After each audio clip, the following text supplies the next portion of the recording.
Why haven't we done it? Why is it those who are insisting on a new voter's ID card knew some time ago, indeed you can say that for the New Patriotic Party and its leaders, they've been insisting on a new voter's card for close to 8 years.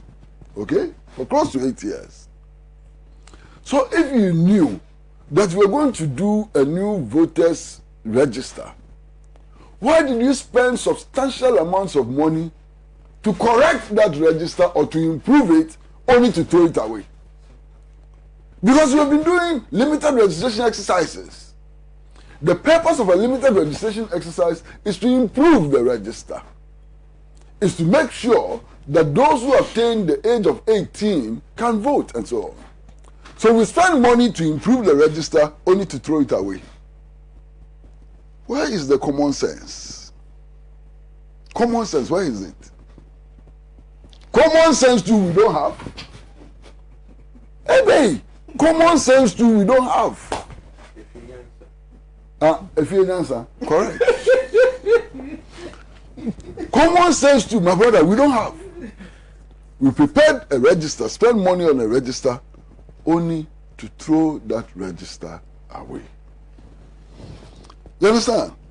Now, I've heard some people say, oh, former President Mahama, he should not be taken serious at all. They say that all the time. Why shouldn't he be taken serious? Because at the time when the New Patriotic Party was forcing for a new register and so on, he came up and said that the Electoral Commission has some independence and should be respected, it should be allowed to do its work and so on. So on the basis of that, they said that we shouldn't take him serious. What were they saying also at the time? They said we should take them serious. What were they saying? Were they not the same people who at the time were saying that even as the laws of Ghana gave the sitting president the authority to appoint the chairperson of the Electoral Commission, because of the nature of our elections and so on, they should go into broad consultations to determine who the chairperson of the Electoral Commission should be? Did they do that when they were appointing chairperson of the Electoral Commission? The things they said then, are they the things they're saying today? Today, they are not saying that the powers of the commission are not unfettered. They are saying that the commission is independent. That we should respect the powers of the constitution. That only the commission can compile voters register and so on. And now if you don't agree, go to court. Are they being consistent themselves? They say those who demand what? Equity. They need to come with clean hands. You can't go and dip your 10 fingers into the gutter and come to us demanding equity. You can't do that. So they have to remember that there is a flip side to everything. Yes, they can criticize former President John Mahama. But in criticizing former President John Mahama, they may be pointing their forefinger at him, but the rest of the fingers are pointed at them. What is this? My brother, and listen to me very carefully. Any rush to impose a new voters register on this country can only lead to chaos.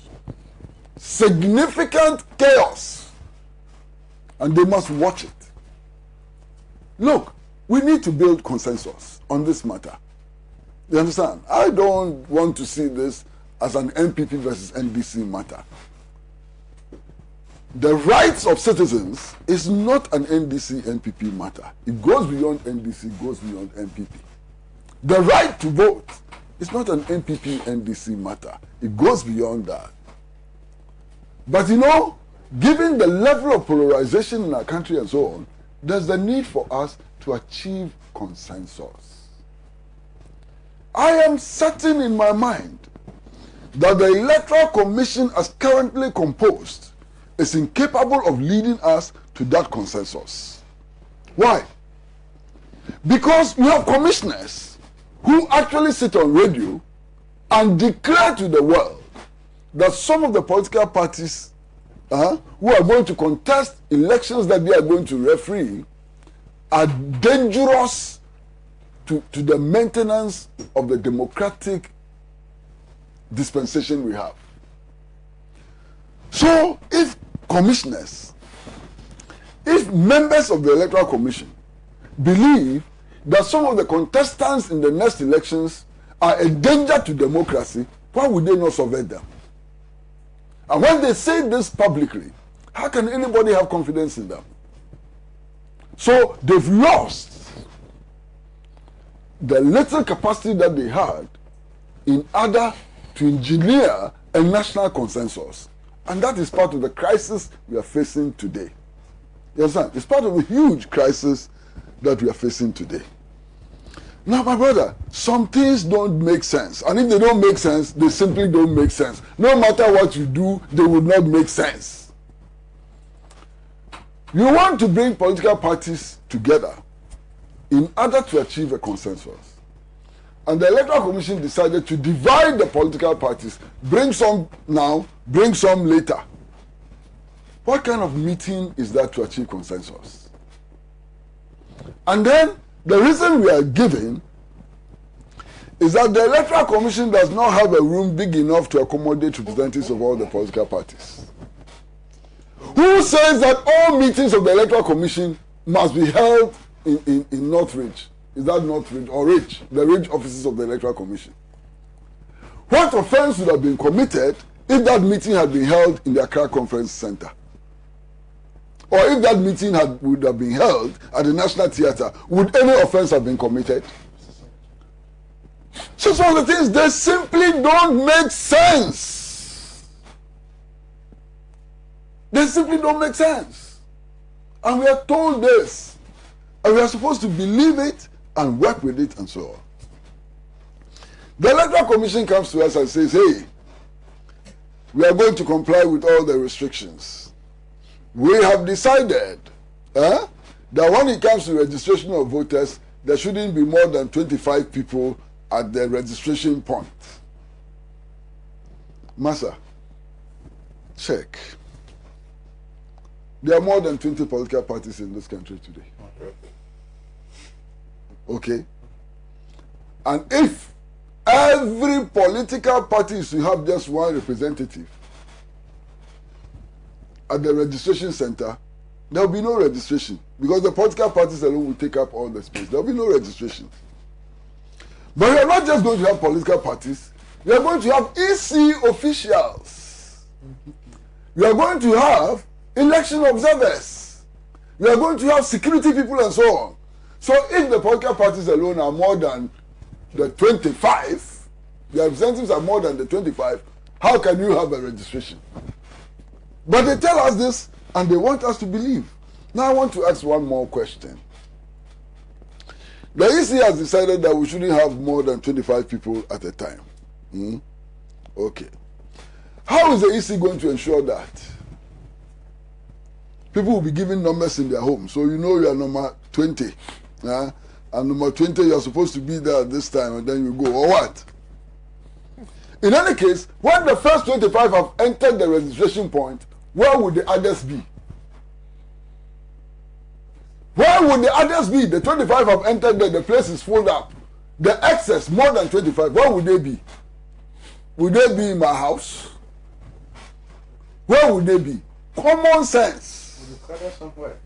They will gather somewhere. Now, if there can be social distancing where they will gather, why would there not be social distancing at the point of registration? You see, sometimes when these people sitting on that commission speak, the impression I get is that they have never been involved in elections in Ghana. They don't know what happens at the polling station. They have never been involved in elections.